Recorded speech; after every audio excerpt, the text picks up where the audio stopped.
깨달음. 시타르타가 부처, 즉 완성된 분이 머물러 있는 그 숲을 떠났을 때, 그리고 고빈다가 뒤에 남겨진 그 숲을 떠났을 때, 그는 이 숲에서 자신의 지난 삶 또한 뒤처져 자신과 결별했음을 느꼈다. 그는 천천히 걸어가며 자신을 온통 채우고 있는 이 감각에 대해 곰곰이 생각했다. 그는 깊은 물속으로 다이빙하듯 깊이 사색하며 이 감각의 바닥이자 그 원인이 놓인 곳까지 가라앉았다. 원인을 파악하는 것이야말로 사색의 본질이며 오직 이를 통해서만 감각은 깨달음으로 변하고 사라지는 대신 실체가 되어 그 안에 품고 있는 것을 비처럼 내뿜기 시작한다고 생각했기 때문이다. 천천히 걸으며 시타르타는 생각에 잠겼다. 그는 자신이 더 이상 청년이 아니라 한 남자가 되었음을 깨달았다. 뱀이 허물을 벗듯 한 가지가 자신을 떠났음을 깨달았다. 청년 시절 내내 그를 따라다녔고 그의 일부였던 것, 즉 스승을 모시고 가르침에 귀를 기울이려는 갈망이 이제 더 이상 그에게 존재하지 않았다. 그는 자신의 길에 나타난 마지막 스승까지 떠나보냈다.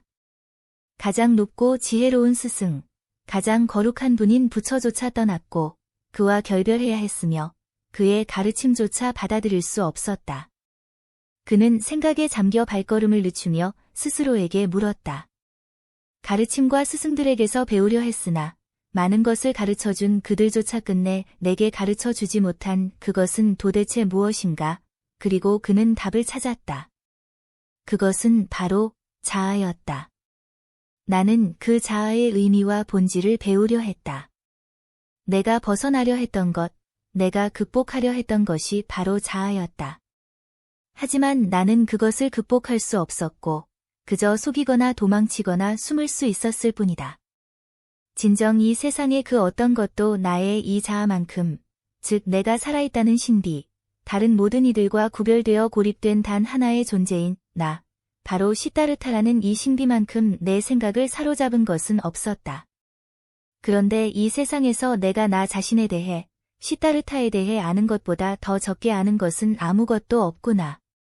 천천히 걷던 그는 이 생각들이 자신을 붙드는 순간 걸음을 멈추었다. 그러자 곧바로 또 다른 생각, 새로운 생각이 솟구쳐 올랐다. 내가 나 자신에 대해 아무것도 모른다는 것, 시타르타가 내게 이토록 낯설고 무지한 존재로 남아 있었다는 것은 단 하나의 원인 때문이다. 나는 나 자신을 두려워했고 나 자신으로부터 도망치고 있었다. 나는 아트만을 찾았고 브라만을 찾았다. 자아를 해체하고 그 모든 껍질을 벗겨내어 그 알 수 없는 내면의 깊은 곳에서 모든 껍질의 핵심인 아트만, 생명, 신성한 부분, 궁극적인 본질을 찾으려 했다. 하지만 그 과정에서 나는 나 자신을 잃어버리고 말았다.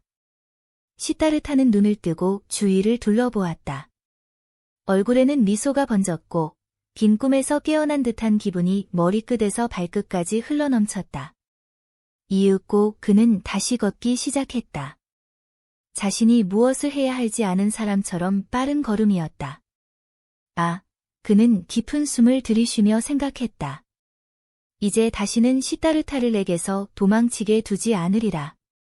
더 이상 아트만이나 세상의 고통으로 내 사색과 삶을 시작하지 않겠다. 파편 뒤에 숨겨진 비밀을 찾기 위해 더 이상 나 자신을 죽이거나 해체하지 않겠다. 요가베다도, 아타르바베다도, 고행자들도, 그 어떤 가르침도 더 이상 내게 가르침을 주지 못할 것이다. 나는 나 자신에게서 배우고 싶다.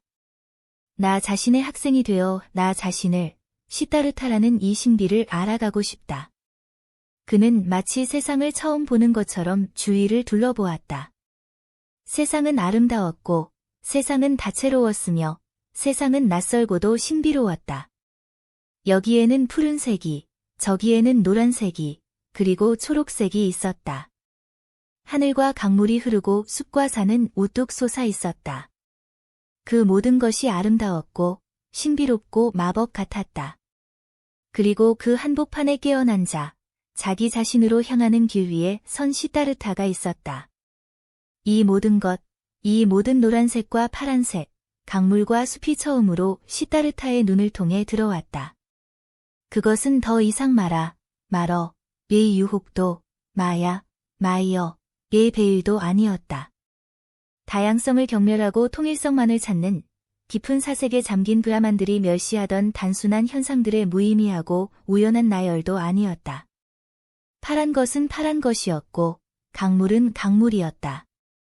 비록 그 파란색과 강물 안에 그리고 시타르타 안에 유일하고 신성한 것이 숨어 살고 있을지라도 이곳에서는 노란색으로, 저곳에서는 파란색으로, 저기서는 하늘과 숲으로, 그리고 여기서는 시타르타로 존재하는 것 자체가 바로 그 신성의 방식이자 목적이었다.